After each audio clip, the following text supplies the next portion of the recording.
All right, let's dive into a part of European history that honestly doesn't get talked about enough. We're talking about the really intense, violent conflicts that blew up after everyone thought the Second World War was done and dusted. We all have this image in our heads, right? May 1945, the war in Europe is over, peace at last. But was it really peace? Because while the huge war between countries was over, a totally different kind of violence was just starting to spark.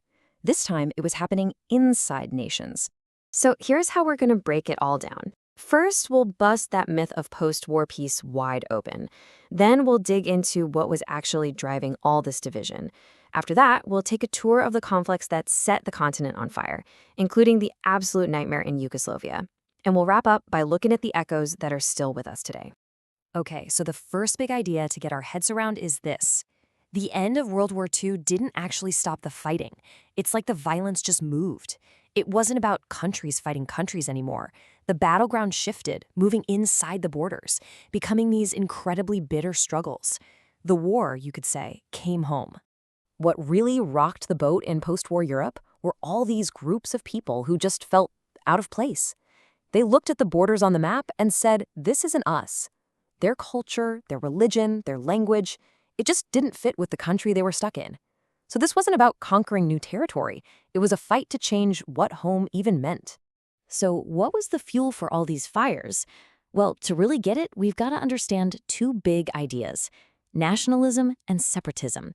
And yeah, they might sound kind of the same, but trust me, what they were trying to achieve was fundamentally different. Let's start with nationalism.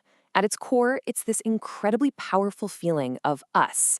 It's this idea that if you share a culture, a history, a language, then you belong together and you deserve your own country, a nation-state that is a pure reflection of who you are as a people. Separatism is a little different. It's not about building something new from the ground up. It's about breaking a piece off of something that already exists. It comes from this deep feeling of being marginalized, of being a distinct group stuck inside a bigger country that just doesn't get you or represent you. The goal? Simple. Break away. So, there you have it. Nationalism is about creating a new state. Separatism is about leaving an old one. But here's the bottom line.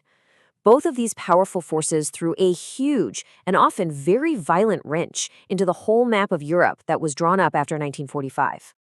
Okay, so we've got the theory down. Now, let's see what this looked like on the ground. It's time to dive into some real-world examples of how these ideas exploded into actual conflict and chaos all across Europe. And believe me, this was happening everywhere. You had the incredibly brutal war in Chechnya, driven by a deep desire to be free from Russia. You had the Troubles in Northern Ireland, a really tangled, decades-long mess of religion and politics. Then there was the Basque separatist movement in Spain, and even the ongoing political tensions in Belgium over language. It was a continent-wide issue. And the human cost?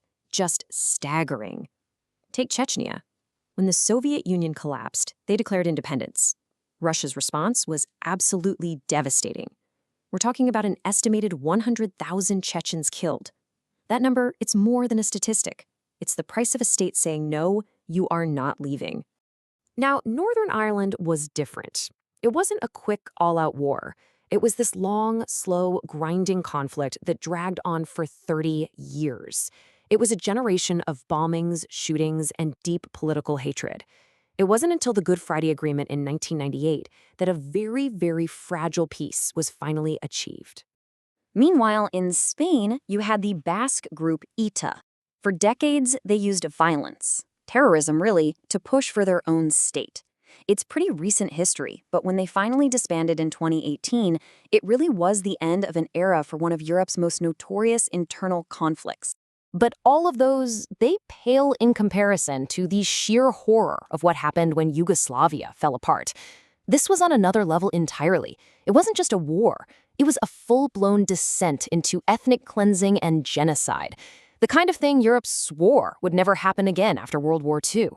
So to get why it imploded, you have to know what Yugoslavia even was. It was never really one unified country. Think of it more like a fragile patchwork quilt of different peoples, different religions, all stitched together kind of forcefully after World War I. And for over 3 decades, the only thing holding those stitches in place was the iron fist of one man, Marshal Tito. So what happens when the guy holding the quilt together dies? Well, in 1980, Tito died, and those stitches just started popping, one by one. The whole thing unraveled incredibly fast. Nationalist leaders jumped into the power vacuum, fanning the flames of old hatreds. And when Bosnia finally declared its independence, that was the spark. The Serbian leader Milosevic sent in the army, and all hell broke loose. And what followed? It was pure horror. This wasn't a clean fight between soldiers. We're talking about the systematic murder of civilians, specifically the Bosnian Muslims, the Bosniaks. Their homes, their mosques, destroyed. Concentration camps were set up. These weren't just war crimes. They were acts of genocide, plain and simple. By 1995, when NATO finally stepped in to stop the slaughter, almost 300,000 people were dead. Just let that number sink in. It's a terrifying reminder of how fast that fire of nationalism can turn into an absolute inferno of mass murder. Okay, so let's shift to the final part of this story, the aftermath. How did all these different fires finally go out, and what did the landscape look like afterwards? As you'll see, there was no single answer, and a lot of tough questions remain.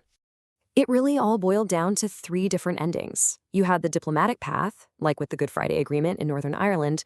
You had the path of brutal force, where a state like Russia just crushed the rebellion in Chechnya.